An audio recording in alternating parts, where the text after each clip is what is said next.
Halo, apa kabar? Selamat menikmati akhir pekan. Dan kelihatannya sekarang ini akhir pekan ini paling tepat kita untuk mulai merenung-renung gitu apa yang terjadi. Dan saya kira itu juga pasti terjadi Pak buat Pak Jokowi dan keluarganya ini yang tinggal menghitung hari ya gitu ya Bung Rocky ya. Karena banyak orang yang bertanya-tanya nih, apa sebenarnya yang dipikirkan oleh seorang Jokowi menjelang akhir masa jabatannya yang kini ya tinggal nggak sampai 1 bulan ya.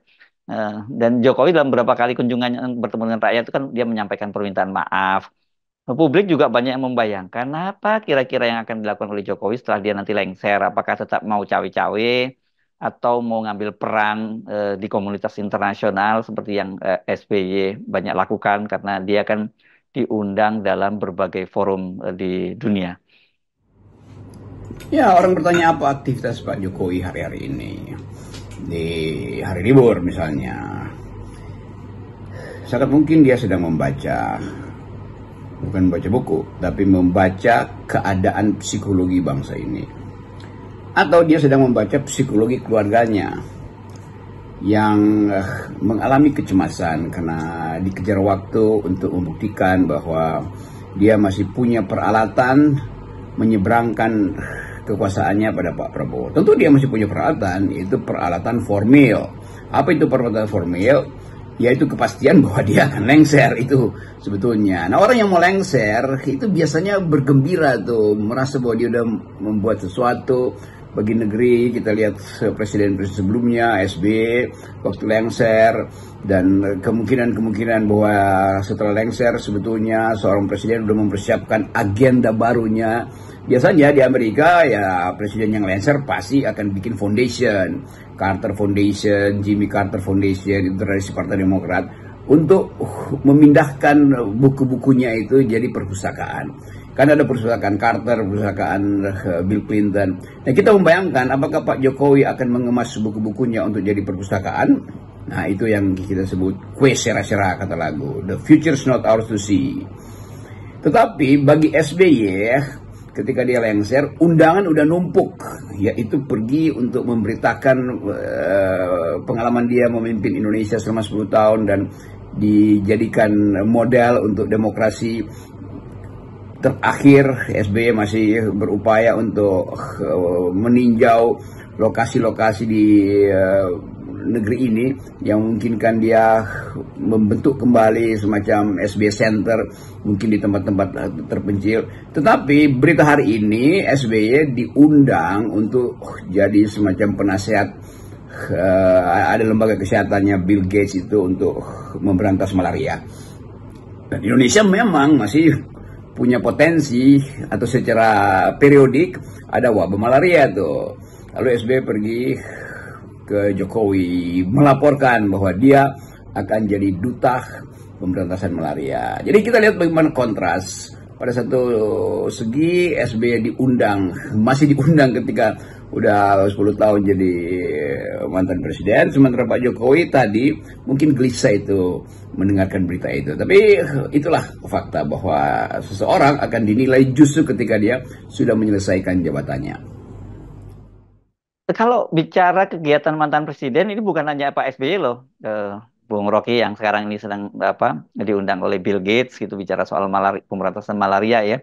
Bu Megawati itu juga ternyata sekarang sedang berada di Rusia dan juga Uzbekistan ya. Itu biasa seperti biasa diundang di kampus, kemudian dapat gelar kehormatan gitu ya. Jadi bukan hanya Pak SBY, mantan presiden kita itu yang tetap beredar di dunia internasional. Nah, sementara Jokowi ini, aduh, berat juga gitu ya, Bung Rocky ya, karena sekarang ini dia belum lengser saja, di dalam negeri dia sudah diolok-olok oleh warganya sendiri. Oh ya, orang juga bertanya, kemana Ibu Mega kok nggak ada di pemberitaannya? Ternyata Ibu Mega lagi di Rusia karena menghadiri penghormatan honor untuk dapat sebagai seseorang yang tentu akan diingat dunia, mengajarkan prinsip-prinsip solidaritas manusia, kemandirian ekonomi, berdikari, yang semua itu adalah pikiran Bung Karno. Jadi Bu Mega tetap setelah jadi mantan presiden juga beredar ke dunia untuk memberitakan Indonesia di dalam upaya untuk mengingatkan bahwa Indonesia pernah punya sejarah panjang tentang politik kemandirian tuh. Ketika Bung Karno mengatakan kami akan mendayung di antara dua karang kapitalis dan karang komunis, tapi kami akan mandiri. Demikian juga pemimpin yang lain, Bung Hatta juga mengucapkan hal yang sama. Jadi pemimpin-pemimpin kita selalu punya kesan di dunia internasional. Itu yang menyebabkan Ibu Mega diundang ke Rusia untuk menerima gelar doktor kehormatan. Jadi ada alasan bagi kita untuk memujah mereka, tetapi ketika mereka udah lengser. Karena Bung Karno dulu tidak mungkin dipuji oleh Orde Baru, tapi setelah lengser Pak Harto, orang balik lagi bahwa Bung Karno meninggalkan warisan peradaban kemandirian yang disebut berdiri di atas kaki sendiri. Dan publik internasional justru mengingat prestasi itu. Nah, Megawati adalah wakil dari pikiran-pikiran Soekarno. Jadi Megawati sekarang ada di Rusia tuh. Apakah Megawati minta izin pada Jokowi? Ya enggak lah, itu karena masih ada konflik, ya sedikit konflik personal sebetulnya tuh. Tetapi yang mau kita unggulkan hari ini adalah ada dua mantan presiden pergi ke luar negeri untuk memberitakan hal-hal yang baik tentang Indonesia. Sementara presiden yang di kita sekarang ini tidak mungkin lagi untuk mengucapkan pemberitaan yang baik karena dia berupaya untuk menutupi keburukan politiknya dengan menyewa lembaga survei, dengan menyewa buzzer, bahkan beberapa aktivis pemuda itu mulai memuji-muji Kaisang sebagai orang yang berani untuk datang ke KPK. Kan orkestrasi ini kita bisa bayangkan itu di belakang itu ada uang semua kan. Sementara SBY dan Ibu Mega pergi bukan demi uang tapi demi memuliakan prestasi bangsa itu. Jadi kelihatan lagi itu kontras antara seorang Ibu Mega dan Pak SBY adalah mantan atau bekas presiden. Sementara Jokowi masih presiden tapi udah bekas. Jadi beda antara bekas presiden dan presiden bekas. Kira-kira itu. Ini keterangan yang bisa kita himpun untuk menunjukkan aktivitas dari mereka yang berupaya untuk menghidupkan ide tentang Indonesia. Yang sudah bekas presiden pun masih berupaya menghidupkan ide Indonesia di luar negeri. Sementara yang masih menjabat sebagai presiden oleh netizen sudah dianggap sebagai barang bekas. Dan fakta-fakta itu memang menunjukkan dua kapasitas yang berbeda. Kemampuan untuk mengolah gagasan ada pada SBY, kemampuan untuk mengingatkan kembali prestasi sejarah ada pada Ibu Mega, sementara Pak Jokowi masih berupaya untuk memamerkan bahwa keluarga dia itu berprestasi itu. Melalui apa? Ya melalui pencitraan.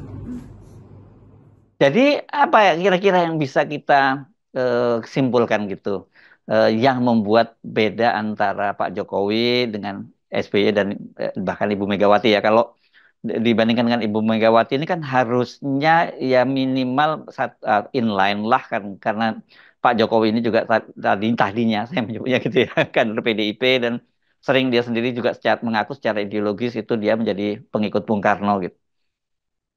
Ya tadi yang kita bicarakan adalah hal yang ada di media massa yang memungkinkan kita menilai bahwa Indonesia tidak mungkin tenggelam justru karena ada pelampung, yaitu pelampung yang dibuat oleh mereka yang punya pikiran. Ibu Mega punya pikiran, maka dia menjadi pelampung supaya Indonesia tidak tenggelam. Bayangkan misalnya kalau Ibu Mega tidak paham tentang Soekarnoisme itu, ya Soekarno juga tenggelam di dalam arus sejarah itu. Tetapi Megawati konsisten memperlihatkan bahwa marxisme, patriotisme, nasionalisme Indonesia, posisi Indonesia di dalam ketegangan global hari ini ya, harusnya mengembalikan peradaban kita untuk memuliakan Bung Karno tuh. Bung Karno pernah ditentang karena sifat otoritariannya. Ya, semua orang punya gejala otoritarian. Tetapi otoritarianisme Soekarno pada waktu itu terlihat jujur. Dia mau mengatakan bahwa memang cuma saya bisa jadi presiden seumur hidup karena dia punya kekuasaan. Kekuasaan apa? Kekuasaan berpikir. Kekuasaan apa? Kemampuan untuk memamerkan posisi dia di dunia internasional tuh. Karena itu dia punya ambisi. Nah sekarang bandingkan dengan Pak Jokowi, ingin seumur hidup tapi dengan memelihara dinasti. Kan itu dua hal yang berbeda. Kalau seseorang ingin diingat secara lebih longitudinal, lebih panjang, tunjukkan prestasimu di dalam ide, bukan di dalam penanganan kasus-kasus. Itu nggak ada. Seseorang itu pejabat itu diingat-ingat hanya karena kemampuan dia untuk tukar nama kasus. Nah, Pak Jokowi akan diingat di situ tuh. Dua anak Pak Jokowi, satu menantunya disorot oleh publik. Kan itu memalukan tuh. Di ujung kekuasaan Pak Jokowi yang disorot adalah kelakuan keluarga dia tuh. Bukan prestasi Jokowi yang disorot, kayak memang nggak ada tuh. Nah, kita mau belajar dari hal-hal yang kecil seperti ini bahwa berambisilah tetapi dengan kapasitas itu. Bukan berambisi justru karena tidak punya kapasitas. Jadi ada orang yang tahu bahwa dia punya seluruh kemampuan, maka dia timbulkan ambisinya tuh. Itu bagus, sangat bagus sebetulnya, walaupun nanti orang akan batalkan karena tidak mungkin seseorang itu jadi presiden seumur hidup. Nah, Jokowi sebaliknya, karena tidak punya kapasitas, maka ambisi dia itu yang dia jadikan kapasitas tuh. Dan sudah diledek tuh Ibu Mega. Untung ada Ibu Mega yang menentang ide Pak Jokowi untuk 2 periode atau memperpanjang masa kekuasaan. Demikian juga Pak SBY menghalangi Pak Jokowi dengan ide-ide yang sering ditulis dalam bentuk surat SBY yang sangat kritis tuh. Nah, kita tidak ingin membandingkan personal antara SBY dan Ibu Mega dan Pak Jokowi, tapi kita ingin membandingkan sejarah yang akan dia tinggalkan. SBY meninggalkan legacy, yaitu sebagai pemimpin yang diingat dunia karena soal demokrasi itu. Dan sekarang SBY diminta untuk jadi pemimpin untuk memaksimalkan aspek-aspek kesehatan global tuh. Ibu Mega diingat dunia bukan karena Ibu Mega ketua partai PDIP yang lagi berseteru dengan Pak Jokowi, tapi karena Ibu Mega konsisten untuk memelihara aspek kerakyatan dari kehidupan berbangsa kita. Itu dua hal yang harus kita bedakan. Saya kira kita sesungguhnya sudah mulai bisa membayangkan ya apa aktivitas yang Pak Jokowi akan lakukan itu, dan itu dipastikan sangat berbeda lah dengan Ibu Megawati apalagi dengan Pak SBY. Nah, karena itu saya sulit untuk membayangkan bahwa mereka ini nanti Pak SBY, Ibu Megawati dan Pak Jokowi itu bisa duduk bareng dalam sebuah lembaga yang tadinya disebut oleh Pak Prabowo sebagai Presidential Club gitu ya.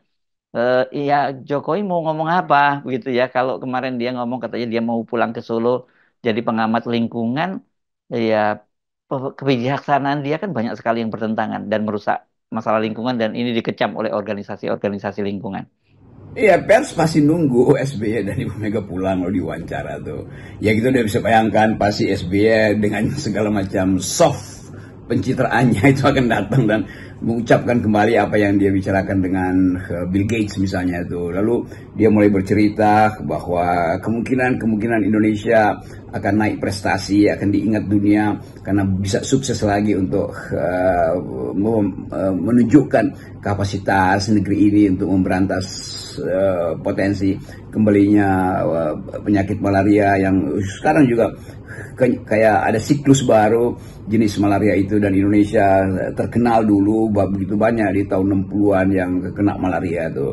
Dan Ibu Mega juga tentu akan pulang dan menceritakan bahwa saya kan masih cantik, lalu saya kan dapat lagi dokter honoris causa, lalu mulai ada nyinyir di situ. Yang nyinyir pasti yang disuruh oleh Jokowi itu. Kita mesti bayangkan begitu ya, bukan saya nuduh. Tetapi kita akan lihat bagaimana komen-komen netizen untuk membandingkan antara dua mantan presiden yang masih berada di tingkat dunia, dan seorang yang masih presiden yang beredarnya bolak-balik Solo IKN aja tuh kan, itu intinya tuh. Dan masih bagi-bagi BLT, masih lempar-lempar hadiah tuh. Jadi Pak Jokowi di dalam segala aspek itu tidak mungkin tertandingi atau ditandingi oleh dirinya sendiri itu. Karena ada Jokowi yang sedang Jokowi sebetulnya tidak sedang berkompetisi dengan Ibu Mega dan Pak SBY. Pak Jokowi sedang berkompetisi dengan Pak Mulyono. Kira-kira itu kalau kita gambarkan psikologi Pak Jokowi. Dia melihat dirinya sebagai Mulyono yang berhasil mengubah kondisi masa lalunya lalu menjadi Joko Widodo yang dielulukan. Tapi sekarang diingatkan kembali oleh netizen. Ini enggak, lu itu Mulyono itu. Kan itu menyesakkan, sesuatu yang misteri itu pada Pak Jokowi. Saya tidak memperpanjang satir itu, tapi saya hanya mengulas bagaimana psikologi Jokowi itu akhirnya divided, terbelah tuh antara dia sebagai seorang kepala negara yang 9 tahun, 10 tahun dielulukan oleh media massa, dielulukan oleh para budayawan, dielulukan oleh lembaga survei, tapi akhirnya dia tahu bahwa after all, I am a Mulyono. esats gitu. Kira-kira pikiran psikologinya begitu kan.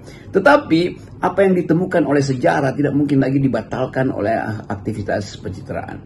Jadi sudah jadi semacam bahasa baru bahwa seseorang yang punya ambisi tapi tidak mampu untuk mengingat kapasitasnya adalah sindrom Mulyonois itu, kira-kira begitu. Ini dengan segala hormat kita ingin mengingatkan bahwa kata Mulyono itu artinya mulia tuh, dan banyak orang yang namanya Mulyono tapi tidak punya kelakuan seperti Mulyono yang dimaksud oleh para netizen. Saya hanya mengulas keadaan hari ini, mumpung hari Minggu, maka kita letakkan kemampuan kita untuk merawat Republik sambil membayangkan apa yang akan terjadi ketika ketika Pak Joko Widodo selesai dengan masa jabatannya. Salam akal sehat, Bung Rocky. Salam akal sehat.